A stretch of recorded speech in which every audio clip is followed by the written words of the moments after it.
Welcome to the Dub channel. In this episode, I'm going to teach you why Apple has become the most valuable company on the planet at a market valuation of over $2 trillion. Now, the best thing about this is that I'm going to teach you the principles that you can use for your own business to help your business grow to new heights. Before we get started, consider liking this video and subscribing to this channel. Let's get started.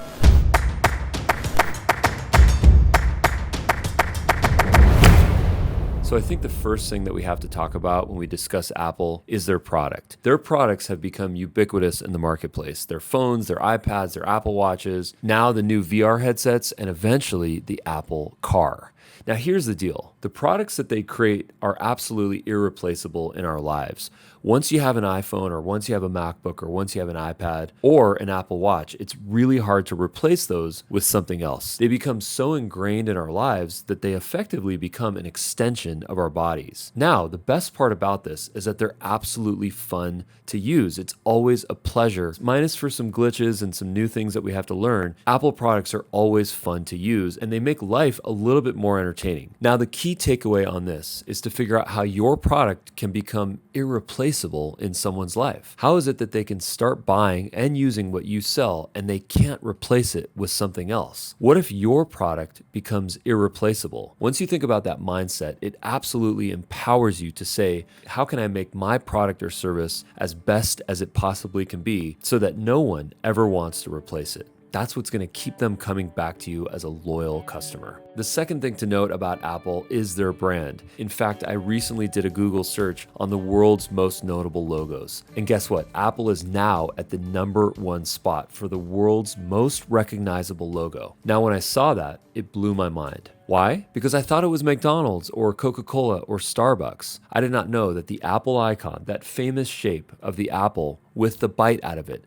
that bite of knowledge. I had no idea it was the world's most notable logo. Now think about that for a second. What is the experience of your logo? When someone sees your logo, do they make a connection? Do they think of you? Do they think of your product? Do they think of something positive? Chances are there's a massive room for opportunity in improving your overall branding. So the next time you're printing something, say, what would Apple do? Go to their website or go to a PDF that you can find online and see how the Apple logo exists on one of their products. Because I guarantee it's elegant, it's simple, and it conveys that simple message that when you engage with an Apple product, you're going to have a positive experience. The next thing that we have to talk about when we talk about Apple is the seamless integration.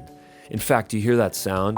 That's the sound of AirDrop, passing a file from one device to the next seamlessly without any friction. That's just a small example of how Apple has integrated their products into your entire life, from your home automation to your phone, to your iPad, to your screen, to your Apple Watch, and eventually, again, I cannot stress that, which I'm going to talk about later in this video. The question that I ask you is, how does your product or service integrate into someone's life? Is it accessible? Can they get access to you and your company from their phone and from their desktop? Are you meeting them where they live and where they work? Are you making things accessible for them? If there's one thing that Apple has talked about with user experience, it's making things easy to use and accessible. So I might invite you, the next time that you're thinking about how you're selling your product or service, ask yourself, is it accessible? Is it a positive user experience? And do people want to share this experience with their friends? Another thing that I have to mention when it comes to user experience for Apple is the fact that they employ empathy throughout their entire experience. For example, if you call Apple customer service, or if you go to what used to be called the Genius Bar at the Apple Store, if you have a problem or if you don't know how to use something, you'll never feel judged. They will always feel empathetic to you to help you to overcome your challenges. In fact, this is even integrated into the entire product experience. If you go through the settings or the various preferences on an Apple device, chances are they're going to have tooltips that explain you how things work. And if you don't know how they work, chances are you can go to the web, do a quick search, and find out how you can overcome your problems. So I will ask you this: how empathetic is your user experience? When people aren't having a good experience or they don't know how to use your product or service, can they go somewhere to get empathy, to get compassion, to get knowledge, to guide them to a positive place? Do a Google search yourself on your brand and your company and see what comes up. There might be a massive opportunity opportunity to make a connection through empathy. The next thing that we have to talk about for Apple is their design. Their design is some of the most elegant products ever made. In fact, they've become the de facto source of what good design is, whether it's their industrial design or their web design, or even the way that they integrate art into their marketing. It is such beautiful design. It's modern, it's futuristic, and yet totally accessible. True form and function. In fact, when Steve Jobs did his graduation speech at Stanford, he shared a story about connecting the dots, and it's absolutely stunning. After Steve Jobs dropped out of Reeds College to save money for his parents, he decided to drop back in. Why? Because he wanted to take the courses that he enjoyed. And one of the classes that he took was a class on calligraphy. Now that class, where he learned about serif fonts and sans serif fonts, it effectively changed the entire design world, because when he made a connection to beautiful fonts and beautiful aesthetic, he was able to take that to all the products he designed, like the Next computer, the Lisa computer, and eventually the MacBooks, the iPads, the iPhones, and eventually all the Apple products that we use. Apple employs beautiful design. Why? They want to make the experience for the customer absolutely stunning and beautiful, something that's elegant to use, like looking at a piece of artwork. So a really good takeaway here is to take a look at the design for our products and our marketing and our advertisements and our brochures. Are they pieces of art? Do they have form and function? Do they help people in a way that feels like they're consuming art? Because I promise you, one of the most positive things about using an Apple product is the fact that it feels good and it looks good in your hand.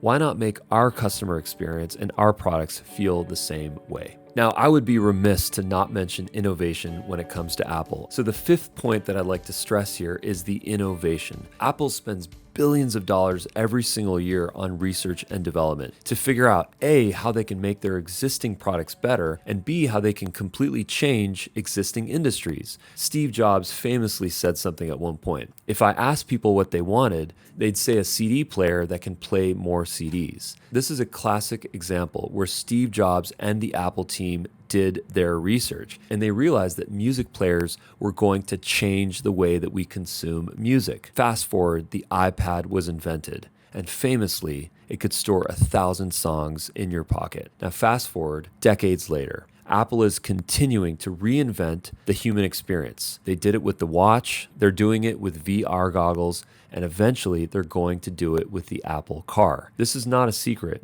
In fact, if you do a search, you can see that Apple is looking to hire thousands of engineers that have specialty in the automotive industry. Why? Because they're building the Apple Car. And Apple is going to employ every single thing that they've learned about design and changing the human experience when it comes to driving a car. And I would not be surprised the day that they announce it, 100 million people get themselves on that list.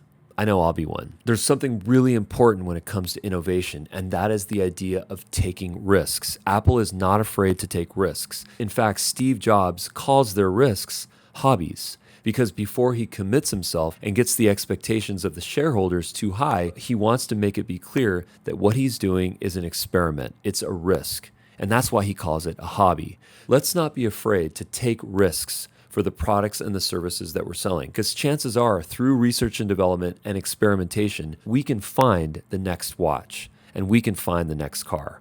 In fact, one of the famous stories about Steve Jobs after he dropped out of Reeds College is that he went to India to learn about Eastern philosophy and Buddhism. And one of the things that he really connected to was the fact that in creation lives destruction. So if we want to create, if we want to innovate, and if we want to improve people's lives, we can't be afraid to take risks and even destroy what we've made or other people have made in the past.